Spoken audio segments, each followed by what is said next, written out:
Hi, everybody. We are back. This is East on Broadway with Maya Thomas. We're back with Maya, Easton resident Maya Thomas, and talking about her upcoming show, Harry Potter and the Cursed Child.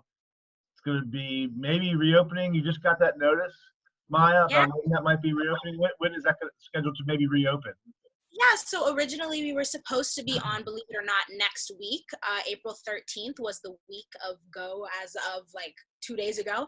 But yesterday we got the call that we are pushed back until June, I believe it's the 7th.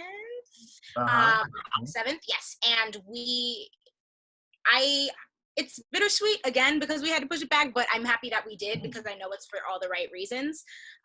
Because we're just getting to the peak of everything with COVID-19 up here in New York, and it's definitely not going to plateau anytime soon. And hopefully in the next like 2 weeks, I'm hoping, but it's going to take a second for that to level out. So I'm excited that Harry Potter is doing its part in keeping everybody safe, and that we are taking strides in the right direction, but not outside. We're staying inside and washing our hands a lot. So everyone do that. That's all I have to say about that. So Maya, what do you think you'll be doing when you go back? How long had you rehearsed to be on to open, or not to open the show, to come in and do the show before it got postponed? Yeah, we had an 8-week rehearsal process that was including our tech. Tech itself was, I think, about 4 weeks. We learned both shows, because Harry Potter is a 2-part experience, part 1 and part 2. We took about 2 weeks for the first part, 2 weeks for the second part, and then 4 weeks to tech everything, I guess, as a whole. And then give and take some days in there for cleanup, or anything like that. But it was about an 8-week process overall. And so where do you think you'll come back when you go, if you're going to open June, or you get ready to open June 7th? What are you going to think you'll be doing when you go back? I know nobody's ever had this type of thing happen before, where it's been postponed like this for this type of reason. What do you think you'll be doing? I know that the hope is we're going to have a little bit of rehearsal time before we do have to go and put it on its feet again. I believe that we're going to shoot for hopefully a week, if not more. Hopefully, given like the circumstances working out the way that we hope that they will. But we are assuming to have a week to just really tighten everything and reevaluate all of the choices that we made, and kind of clean and tidy up and wrap everything in a bow the way that our last couple of days of tech were supposed to, and then hopefully open with a bang, which I expect us to. So. And then Maya, you were rehearsing this, and the word came down, but you have not been on the stage yet, in front of a crowd yet, have you? Or have you? No, not. I have not. Year 3 has not.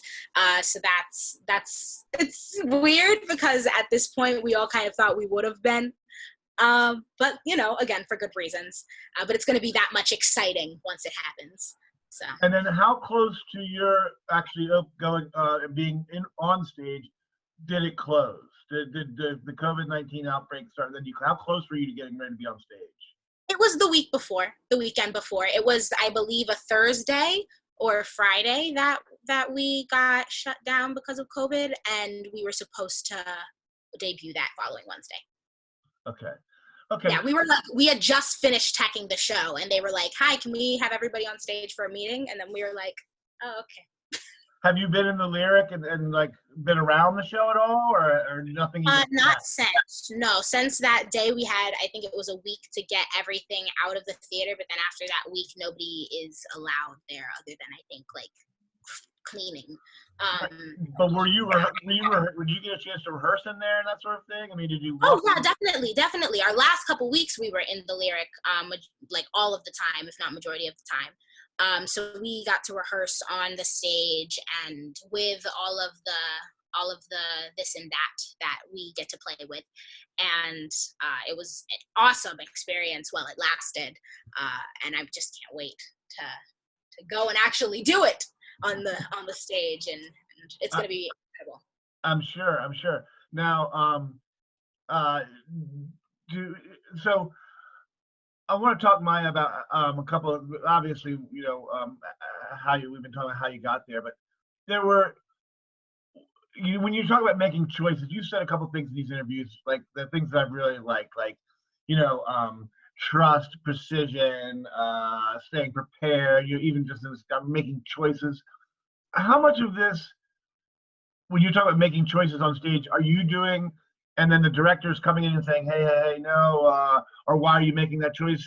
Um, and versus how much are you being told, hey, this is what you need to do? Of course. I think because there is a specific story that is, like, I mean, just with any show, obviously we are telling a specific story, but there are a lot of like moments of specificity in Harry Potter just because it is Harry Potter, and to tackle that beast you kind of have to have a lot of moments of specificity, just because otherwise everything can kind of seem crazy and like jumbled and a lot, especially to the naked eye if somebody's coming to see Harry Potter and it's really their first taste of that world at all.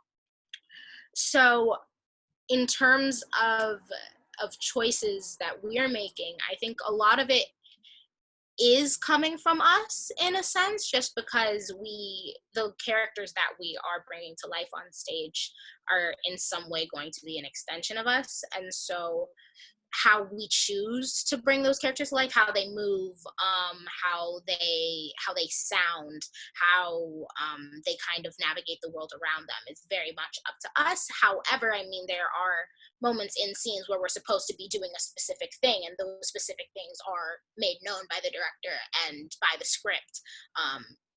And so we do have to pay attention to that to make sure that we are telling the story in the most truthful and most I guess facile way, like the easiest Sure. And I mean, and it's been there, and there's a lot of things that have been tried and tested and they know probably work, so they want you to maybe, you know, do some of those things again. But did you ever try anything in the direction of, hey, I really like that? Or does that happen to you? Or is it, hey, no, I'm just curious about the relationship between the director and the actor, up there, and I'm just kind of curious about it.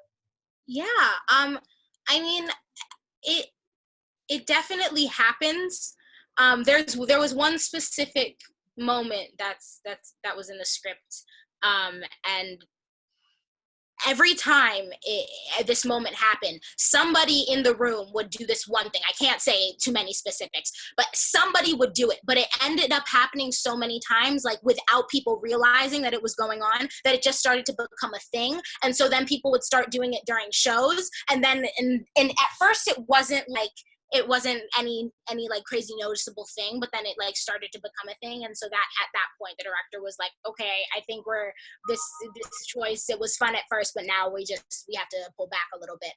But there is definitely, I mean, in any case, there is definitely the power for a director to pull you back or to push you forward, and that's just dependent on their vision for the show. And I think in Harry Potter we do have a lot of leeway to be able to be kind of over the top in ways we may not be able to otherwise, just because it is the wizarding world. It's a world of magic, it's a world of whimsy, and we're able to embody that a lot.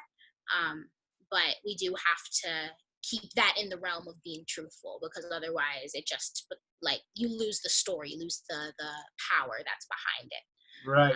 All these words you're using, you're truthful and all that kind of stuff. All these things that we talk about all the time, down here in little old, Easton, trying to figure out, how to become good actors and actresses.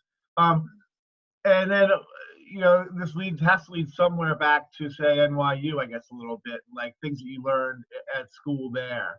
Can you talk about some specifics that you learned, things that you picked up there that have helped, or helped you, nuggets? I remember, think the last time you said, every time you took a note, it was something that I could possibly use, when I went out into the real world of trying to get a job doing this.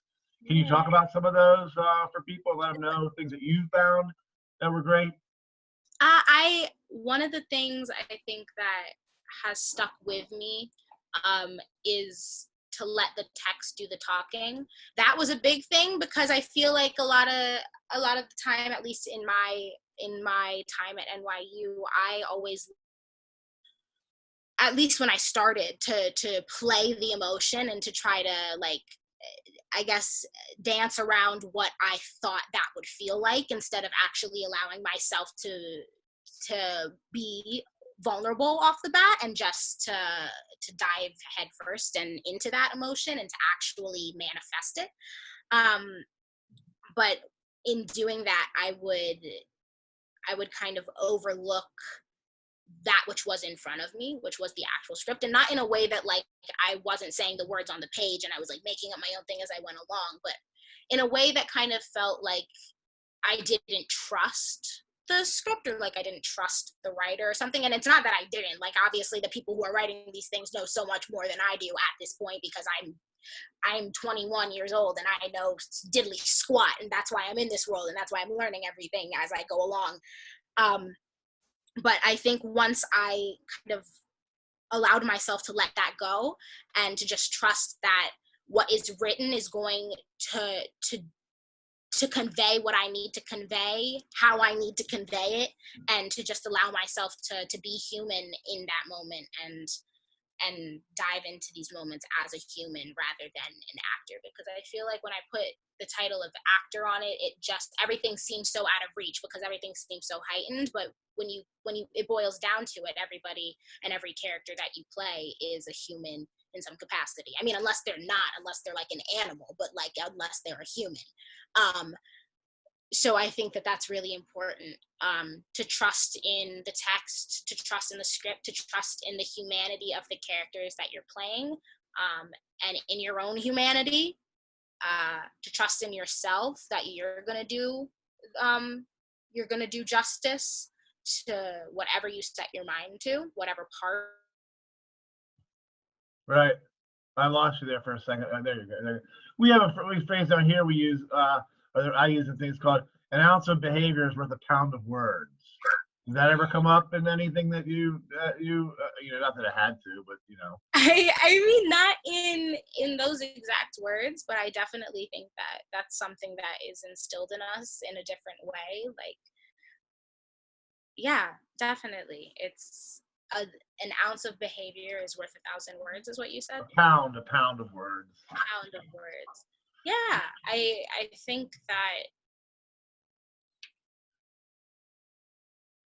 in everyday as well as in acting, um, actions do speak louder than words.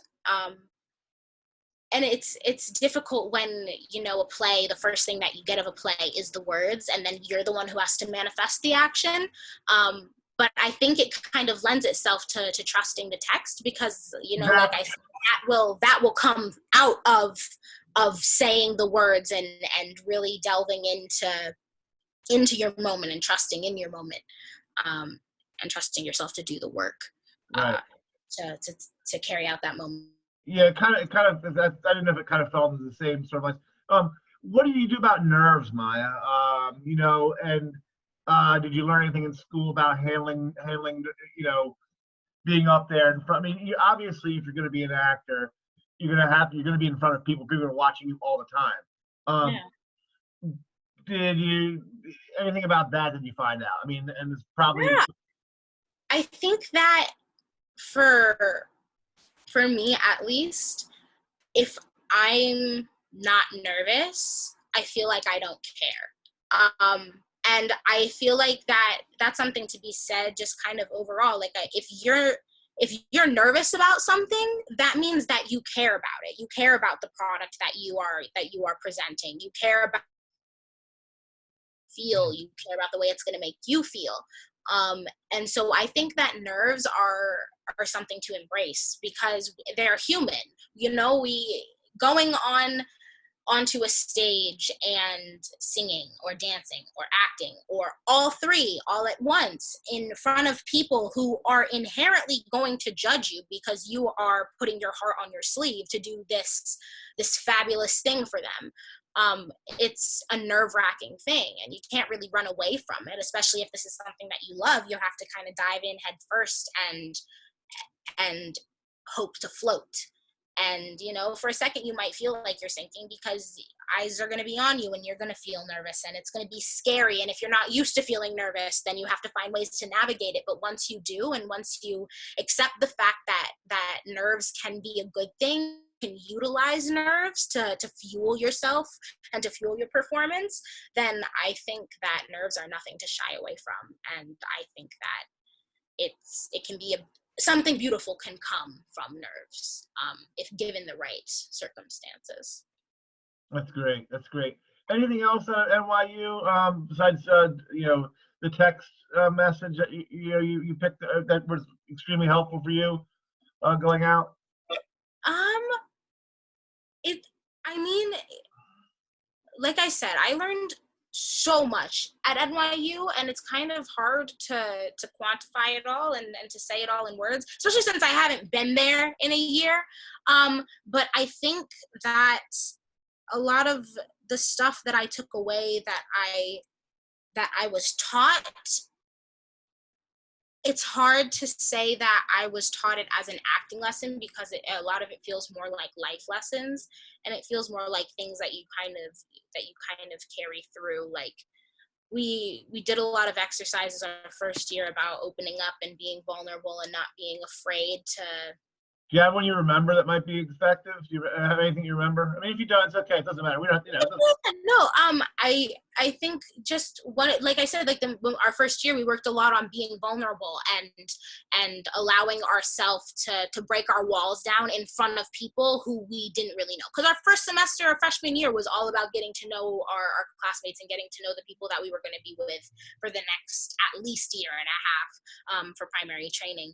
And so it was kind of nice because in life, in this acting world, you're going to be paired with people who you may not know, who you may have had no previous connection with, no previous history with, and you have to do these intimate and emotionally draining scenes that you have to pretend that in which you have to pretend you've known somebody for your entire life and you've known them for maybe 4 weeks. And so that was a big thing for me, was to learn what it meant to be vulnerable with somebody who didn't have any previous record of you. Right. Because it's something different to be vulnerable with somebody who you've known for forever and who gets your quirks and who gets this and who gets that, and who kind of has an opinion already formed about you. But then to have to do it with somebody who you don't really know, it's a whole different ball game. And in some ways it's liberating because you don't feel like you have to front, because it's like, what is there to prove to this person who knows nothing about me? But also in a way it's nerve-wracking because, you know, you feel like some kind of responsibility for them having to like you or whatever, because, you know, you want everything to go smooth sailing. And sometimes it's harder to build those connections than others, but it's important to always persevere and to always to keep going. Does backstory have anything to do when you're talking about things like that? When you say you had to know somebody for, 20 years, or did backstory ever come up in any of your instruction? We did extensive actual writing activities where when we were given a scene in class, we would have to go through, write out our character's backstory, what was said about them, what was said to them, what was said for them, who they spoke about, what their view on the world was and what the world's view on them was. And then, you know, we also had the liberty to have fun and fill in the gaps where we wanted to fill in the gaps, you know, because that's the work for you. You're only given so much, and a lot of it you have to fill in, but that's a lot of where the fun and the play comes in. So why not take that for its full capacity? But yeah, backstory was a big one. And then the idea of not knowing something until you know it. Because you know it, you as the actor will know so much because you've read this play so many times, you've done all the work. you know how it ends, you know how it starts, you know what happens on page 5, what happens on page 55, but your character is not going to have that same bank of knowledge at the same points as you. So there will be a point where they are just figuring something out, but the person who's telling them has known for 5 days, and you as the actor know this, but you as the character have no clue. Right. And so then you have to navigate that. And again, that's where the play comes in, when the fun comes in. But that was a big one as well. And then one of the main things that I learned, and I'll kind of cap it with this in terms of this stuff, but it's one of my biggest mantras that I have kind of kept with me from even before I started NYU. So it was what we call Weekend on the Square. It was the accepted students weekend at NYU. So I had gotten accepted. I hadn't committed to NYU yet, but I wanted to go and kind of check it out and get a feel for it. So I went, I met a bunch of the new studio on Broadway prospects, like musical theater students. And we met the dean of the chair of our department, Ruben Polendo.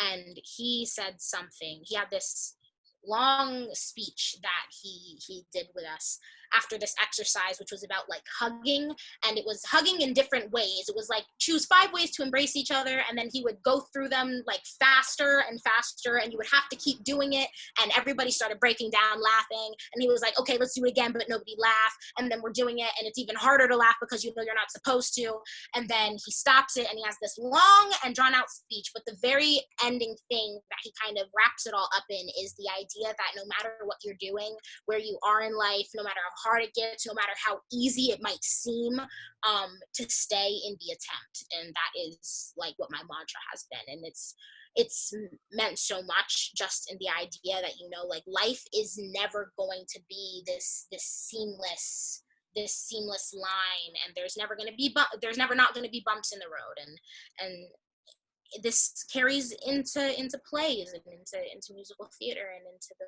world of acting. You know, we are going to play so many characters that are in pain in some way, and it's just important to keep putting one foot in front of the other, and to keep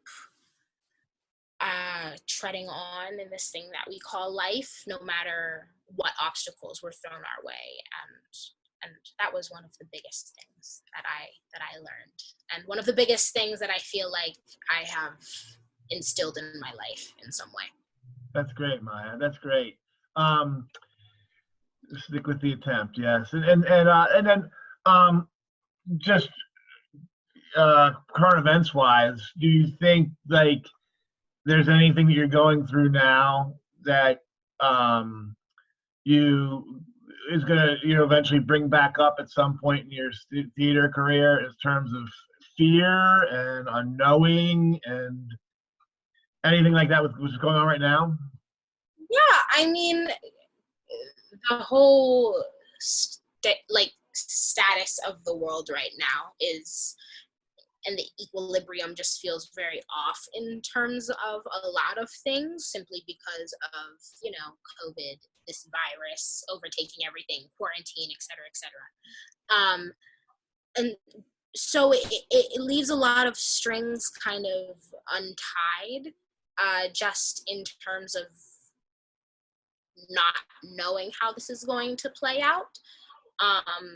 You know, the fact that we pushed Harry Potter back again, like it's a great thing and I'm happy for it, but it's also sad, and it's also like, wow, we really don't know when this is going to be over. And I think that's another reason why it's so important to do our part in all of it. But I think that's one of my biggest, I guess, fears, is just not knowing what this situation really is, because we've never really had to deal with it, and so not knowing how to navigate it and really figuring out how to navigate it day by day, rather than having like a playbook on how to deal with something like this. Because, you know, not just like I don't know, the union, they don't really know. There's no language or vocabulary written about this because it's so unprecedented.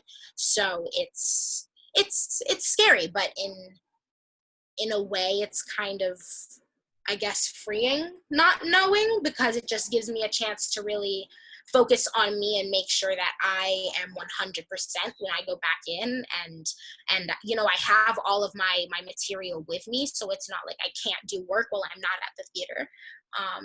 And so that's been nice to be able to have it. Even though sometimes it can get hard to look at just because it's bittersweet, and knowing that if things hadn't changed, I would be doing that right now. But it's nice because I get to really delve into everything in my own way without the pressures of anybody else, which is great in its own way. Do you have your work there with you right now? Is it close to you? I mean, what does your work look like? How big is it? Is it a big pile of stuff, or is it a script, or? So I have my script. I have note cards and notebooks for each of my tracks, just so that, because, you know, there are going to be tracks that I do more than others. And so, you know, for the nights on, if for like the first night I go on for a track I've never gone on before, that way I can have a little like quick like look at sheet at the backstage. I can throw it and I can go on stage, do what I got to do, go off, look at it again. So I have a bunch of those. The script itself, you have to remember it's 2 shows. So it's thicker than a regular script, but it looks like it could be a standard script if you don't know what a script size looks like. Uh-huh. It is a binder. It's not a bound script, which makes it a lot easier in rehearsal rooms and stuff, at least for me. But it itself is about that big. And then so let's talk about, so you get your opening night. It's going to happen. So hopefully June 7th. I don't know when you. Yeah. So is there a tradition with any of it? I mean, you know, what do you know yet, or? I don't know about any traditions per se that they have on opening night. I know that afterwards, I'm pretty sure we're all going to go out and toast and have a ball. We do a thing they try to do it once every month, either on a Saturday or a Sunday. It's called, and then depending on the day, Saturday or Sunday night on Broadway. And it's after a show. Usually they do it Sunday because Monday's our day off. So that way we have the morning, but we'll get, like, after the show, we'll get pizza and beer and sodas and just hang out downstairs and dance and listen to music and talk and unwind and then go home and sleep in the next day. So I'm excited to do that. I got to go to my first Snob because they invited us, like the year 3 cast, to their last one that they had, for us to be able to kind of get a feel for it. So I'm really excited to do that. Well, that's just fantastic, Maya. That's really, really something special, and congratulations on everything. You know, hopefully it's a great long run for you. Yeah, I hope so. You know, I don't see Harry Potter going anywhere anytime soon. So I hope to be a part of it for a long time. That's great. That's great. And I think, Maya, you know, that's going to do it for right now. I'd like to be able to check back in, you know, maybe before you get going or something like that, because you know, once you get going, you're not going to be able to talk to me ever again. So I'm pretty positive of that. But it'd be great to be able to hear from you after sometime after opening night. And I've got your text number and email, so I'll try you again. But Sure. Anything else to say to your people back home, you know, before we head off? Yeah, well, thank you, God. First off, thank you to you, Tim, and the Avalon Foundation for having me. I love you guys, and it's been great. Hello to everybody back home. I miss you. I love you. Stay safe, stay warm, stay sanitized, and stay healthy in the mind, soul, and body throughout this whole thing. Like I said before, follow me on Instagram and Twitter at Miss Mighty. That's MSMIGHTY with an underscore. And hopefully I will see you guys soon. But here's to the future. Woo! Well, and I forgot. I gotta ask you. I never really do this, so I always feel kind of weird. You know, growing up in East, you know, and you were at the Avalon a couple times, and you performed there, you know, quite a few times. What did it mean to have a place like the Avalon Foundation in town? You know, and it may not. What did it mean, and what did it symbolize? Yeah, I think at least for me, it was one of the places where I really got my start in theater. It was really one of the first places where I was able to not just dip my toe in, but to dive in head first and to really take on challenges that a lot of people didn't really expect an 8-year-old to try to take on. But I think the Avalon for me was a place of pushing boundaries, and I really appreciated that because it made me unafraid to take on bigger work when I got older. And as for what it meant to Easton, I think the Avalon is a beautiful symbol of what art can do for a community, and how close-knit a community can be created from the arts, and how much love gets put into the arts. The Avalon was and is a place for not only old artists but up and coming artists, and I think that that's a beautiful place that both groups of people can live there in harmony and can coexist and can kind of lift each other up. And it's a beautiful place for kids to get their start too, and for kids to really understand what the theater means and what art can mean. That's great, Masha. I forget. So I apologize for that. But thank you very much. Thank you. Tell your mom we said hey, and best of luck, Maya. Definitely. Break a leg. Thank you so much.